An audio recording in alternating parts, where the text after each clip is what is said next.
Hi friends, welcome to Sri creation. இன்றைக்கி நம்மளோட next class தான் பார்க்க போகிறோம். இன்றைக்கி ஒரு 4 எலமெண்ட்ஸ் பார்க்கலாம். அதுக்கு முன்னாடி நீங்களும் நம்மளோட வீடியோ எல்லாம் பார்க்கணும் அப்படின்னு நினச்சிங்கன்னா நம்ம சேனலை சப்ஸ்கிரைப் பண்ணிக்கோங்க. அது மட்டும் இல்லை, நம்ம சேனலில் ஃப்ரீயாக மெஹந்தி கிளாஸ் எடுத்துகிட்ருக்கோம். நீங்கள் ஜாயின் பண்ணணும் அப்படின்னு நினச்சிங்கன்னா வாட்ஸ்அப் பண்ணுங்கள் ஆர் கால் பண்ணுங்கள்.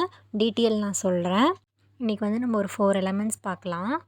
இன்றைக்கி ஃபஸ்ட் எலமெண்ட்ஸ் என்ன அப்படின்னா ஹம்ஸ் பார்க்கலாம். ஹம்ஸ்க்கு வந்து யூவையும் எம்மையும் வச்சு நான் ஈஸியாக எப்படி போடுறது அப்படின்னு நான் சொல்லி கொடுக்குறேன். பிகினராக இருந்தீங்க அப்படின்னா யூவையும் எம்மையும் வச்சு போடுற ஹம்ஸ் வந்து யூஸ்ஃபுல்லாக இருக்கும். ஒன்றுமே தெரியல, போடவே தெரில அப்படின்னா கூட நம்ம ஈஸியாக போட்டுடலாம். ஃபஸ்ட்டு நம்ம ஹரிசாண்டல் லைன் போட்ட மாதிரி போடுங்க. அப்படியே யூ மாதிரி தான் போடணும். யூவாக போட்டுகிட்டே வரணும். உங்களுக்கு போடவே வரல அப்படின்னாலும் நான் அடுத்த மெத்தட் ஒன்று சொல்லி கொடுக்குறேன் எப்படின்னு. நான் பொறுமையாக தான் போடுறேன், நல்லா பாருங்கள். நான் வேகமாக போட்டால் உங்களுக்கு புரியாது, அதனால தான் நான் பொறுமையாக போடுறேன். நல்லா போடுறத மட்டும் நீங்கள் கவனிச்சிங்கனாவே போதும், ஈஸியாக புரிஞ்சுக்கலாம். யூவும் எம்மும் மட்டும்தான். இப்போ மேல் சைடு போடணும் அப்படின்னா எம்மு போடலாம். இப்போ கீழே நம்ம போடுறனால நம்ம யூ வச்சு தான் போட போகிறோம். இன்னொன்று போட்டு காமிக்கிறேன் பாருங்கள். இப்போ மேலே போட போகிறோம் எம்மு. இது வந்து எம்மு வச்சு போட போகிறோம். கீழே போடும்போது யூ மாதிரி வரணும், மேலே போடும்போது எம்மு மாதிரி வரணும். அப்போ தான் நமக்கு வந்து நீட்டாக வரும். நான் போடுறத மட்டும் நீங்கள் நல்லா கவனிங்க. பொறுமையாக தான் போடுறேன். நான் ஃபாஸ்ட்டாக போட்டுட்டு போயிட்டேன் அப்படின்னா உங்களுக்கு புரியாது. அதனால தான் நான் ரொம்ப ஸ்லோவாக போட்டுட்ருக்கேன். அடுத்த மெத்தட் எப்படி அப்படின்னு பார்க்கலாம். ஒன்றுமே இப்போ வந்து பிகினராக இருந்தீங்க அப்படின்னா இப்போ தெரியல, இது கூட இப்போ நான் போட்டது கூட வரல அப்படின்னு நீங்கள் நினச்சிங்கன்னா கீழே பாருங்கள், டாட்டாக கொஞ்சம் அப்படியே வச்சுக்கோங்க.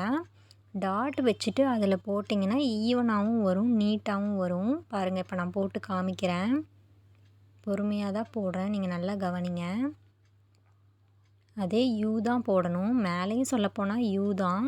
உங்களுக்கு ஈஸியாக புரிஞ்சுக்கணும் அப்படிங்கிறதுக்கோசரம் நான் எம்முன்னு சொல்லி சொன்னேன். இப்போ பாருங்கள், ஈவனாக நீட்டாக வரும்.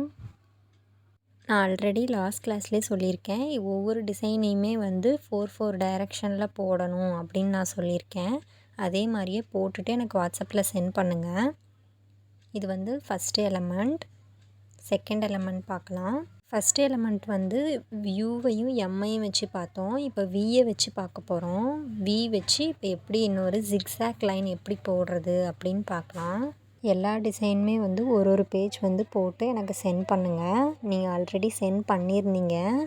என்னோடய ஸ்டூடெண்ட் எல்லாருமே வாட்ஸ்அப் குரூப்பில் சென்ட் பண்ணியிருந்தீங்க. ரொம்ப நல்லா இருந்துச்சு. ஃபஸ்ட் டைம் போடுற மாதிரியே இல்லை, சூப்பராக இருந்துச்சு ஒர்க் எல்லாமே. இப்போ சிக்ஸாக் லைன் பார்க்கலாம். சிக்ஸாக் லைன் எப்படின்னா வியவே வந்து நம்ம குட்டி குட்டியாக போட போகிறோம்.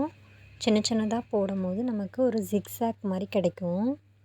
வி அதில் வந்து நான் பெருசாக போட்டிருக்கேன். இப்போ பாருங்கள், சின்ன வியாக போடும் போது நமக்கு ஒரு ஜிக்ஸாக் மாதிரி லைன் ஃபார்ம் ஆகிடுச்சு.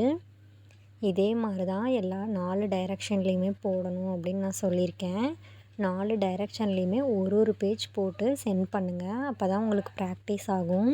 எல்லாம் கேட்குறீங்க ஒரு பேஜ் போடணுமா அப்படின்ட்டு. ஒரு பேஜ் போட்டால் மட்டும்தான் வந்து நமக்கு நல்லா ப்ராக்டிஸ் ஆகும். எந்த பக்கம் நம்ம கை பிடிச்சி போடுறதுனால நம்ம ஈஸியாக போட முடியும். இப்போ நம்ம எப்படி horizontal line, vertical line, slanting line போட்டோமோ அதே மாதிரியே ஜிக்ஸாக்லேயும் horizontal line, slanting line, vertical line எல்லாமே போடணும். 4 டைரெக்ஷன்லேயுமே போடணும். நீங்களும் நம்ம வீடியோ எல்லாமே பார்க்கணும் அப்படின்னு நினச்சிங்கன்னா நீங்கள் சப்ஸ்கிரைப் பண்ணிக்கோங்க. நான் அப்லோட் பண்ணிகிட்டே தான் இருப்பேன். நெக்ஸ்ட் கிளாஸ் அப்லோட் பண்ணிகிட்டே தான் இருப்பேன். உங்களுக்கு யூஸ்ஃபுல்லாக இருக்கும். இப்போ ஜிக்ஸாக் லைன் முடித்தாச்சு. அடுத்து வந்து இது எல்லாமே 4 டைரெக்ஷனில் போடுறேங்க. இப்போ நம்ம நெக்ஸ்ட்டு என்ன பார்க்க போகிறோம் அப்படின்னா ஹம்ஸ் ஃபஸ்ட்டு ஒன் போட்டோம் இல்லையா, அதுலேயே வந்து நம்ம பெரிய ஹம்ஸ் பார்க்க போகிறோம். இப்போ சின்ன யூவாக போட்டோம், இப்போ நம்ம வந்து பெரிய யூவாக போட போகிறோம். அதே மாதிரியே ஹரிசாண்டலில் ஒரு லைன் போட்டுக்கோங்க. போட்டுட்டு கொஞ்சமாக பெரிய யூவாக போடுங்க. முன்ன போட்டதோட இப்போ கொஞ்சம் பெரிய யூவாக போடுங்க. நான் பொறுமையாக தான் போடுறேன், நீங்கள் நல்லா கவனிங்க. இந்த மாதிரி ஹம்ஸ் வந்து எதுக்கு போடுவாங்க அப்படின்னா பெரிய ஹம்ஸு பார்டரில் லைன்ஸ் போடும் போது அதுக்கு வந்து போட்டால் வந்து நல்லாயிருக்கும், நீட்டாகவும் இருக்கும். சின்ன ஹம்ஸ் போட்டுட்டு அதுக்கு கீழேயே கொஞ்சம் பெரிய ஹம்ஸ் போட்டாலும் நீட்டாக இருக்கும். பெரிய ஹம்ஸ் போடும்போது வந்து ஃபினிஷிங்கும் நல்லாயிருக்கும். இப்போ அதே மாதிரி இன்னொரு லைன் போட்டு காமிக்கிறேன். இது வந்து குட்டி ஹம்ஸு. இதே ஹம்ஸ் தான். நான் வந்து ஃபாஸ்ட்டாக போடுறேன். ஏன்னா ஆல்ரெடி நான் உங்களுக்கு சொல்லி கொடுத்துட்டேன். அதனால் வந்து நான் கொஞ்சம் ஃபாஸ்ட்டாக போட்டுடுறேன். இப்போ இந்த குட்டி ஹம்ஸ் போட்டிருக்கேன் இல்லையா, இதுக்கு கீழே வந்து என்ன டிசைன்ஸ் கொடுத்தா நல்லாயிருக்கும் அப்படின்னா, நான் ஆல்ரெடி லாஸ்ட் கிளாஸில் நடத்தின மாதிரி டாட்ஸ் வச்சாலும் நீட்டாக தான் இருக்கும். கொஞ்சம் தள்ளி தள்ளி வச்சிங்க அப்படின்னா நீட்டாக இருக்கும். இதுவுமே போட்டு எனக்கு ஒரு ஷீட் ஃபுல்லாகவே சென்ட் பண்ணுங்கள். இதே மாதிரி பாருங்கள். இப்போ பெரிய ஹம்ஸ்லேயும் வச்சா அது இன்னுமே நீட்டாக இருக்கும். சின்ன ஹம்ஸில் வைக்கிறத விட பெருசில் வச்சா இன்னும் நீட் ஃபினிஷிங் கொடுக்கும். நீங்கள் இது ரெண்டுமே வந்து எனக்கு ஃபுல்லாக வந்து சென்ட் பண்ணணும், ஒரு பேஜ் ஃபுல்லாகவே போட்டு. அப்போ தான் உங்களுக்கு நல்லா ப்ராக்டிஸ் ஆகும். இதெல்லாம் போட்டுட்டு நீங்கள் எனக்கு சென்ட் பண்ணுங்கள், இந்த எல்லா எலமெண்ட்ஸுமே. இது வந்து எப்படி போட்டுட்டு சேஃபாக வைக்கிறது அப்படின்னு நான் உங்களுக்கு சொல்லித்தரேன். இப்போ நான் உங்களுக்கு எப்படின்னு காமிக்கிறதுக்கோசரம் நான் நோட்டில் போட்டிருக்கேன். இது வந்து எப்படி நம்ம சேஃபாக வைக்கலாம் அப்படின்னு பார்க்கலாம். ஃபெஃபிகால் வாங்கிக்கோங்க. நம்ம வீட்டு பக்கத்துலேயே கிடைக்கும் ஃபெஃபிகால் கம்மு. நார்மல் ஃபெஃபிகால் தான். அது வாங்கி கொஞ்சமாக நான் போடுறேன் இப்போ உங்களுக்கு காமிக்கணுங்கிறதுக்கோசரம். நீங்கள் போட்ட இடத்துல எல்லாமே வந்து போட்டு நீங்கள் வந்து கையால் வந்து அதை தேய்ச்சி விட்டுறலாம். தேய்ச்சி விட்டுட்டிங்க அப்படின்னா அது வந்து சேஃபாக இருக்கும். அது வந்து உதிராது. நீங்கள் போட்ட மெஹந்தி உதிர்ந்து வந்துடும். போட்டு காஞ்சதுமே ஒரு சிலருக்குலாம் வந்து உதிர்ந்து வந்துடும். ஒரு 2 நாள் வச்சுருந்தாவே கழன்றும், அப்படியே கொட்டிடும் மெஹந்தி. நம்ம கையிலே காஞ்சி போச்சுன்னா அது கொட்டுது இல்லையா, அந்த மாதிரி தான். பேப்பரில் போட்டாலும் அது கொட்டிடும். இந்த மாதிரி கம் போட்டுட்டிங்கன்னா இது கொஞ்சம் சேஃபாக இருக்கும். அப்படி கம் போடல, கம் எனக்கு வேண்டாம் அப்படின்னு நீங்கள் நினச்சிங்கனாலுமே செலோ டேப் போட்டு கூட நம்ம ஒட்டிக்கலாம். அது வந்து நான் அடுத்த கிளாஸில் நான் எப்படி செலோ டேப் போட்டு ஒட்டுறது அப்படின்னு நான் சொல்லி கொடுக்குறேன். இது ஃபாலோ பண்ணிக்கோங்க, இல்லைனா செலோ டேப் போடுறது ஃபாலோ பண்ணிக்கோங்க. இந்த மாதிரி லைன்ஸ் எல்லாமே வந்து நெருக்கமாக போட்டு எனக்கு வாட்ஸ்அப்பில் சென்ட் பண்ணுங்கள். நீங்கள் சென்ட் பண்ணியிருந்தீங்க, கேப் விட்டு விட்டு சென்ட் பண்ணியிருந்தீங்க. அதனால் வந்து இந்த மாதிரி சென்ட் பண்ணுங்கள். இதனால் உங்களுக்கு காமிக்கணுங்கிறதுக்கோசரம் தான் நான் இந்த மாதிரி போட்டிருக்கேன்.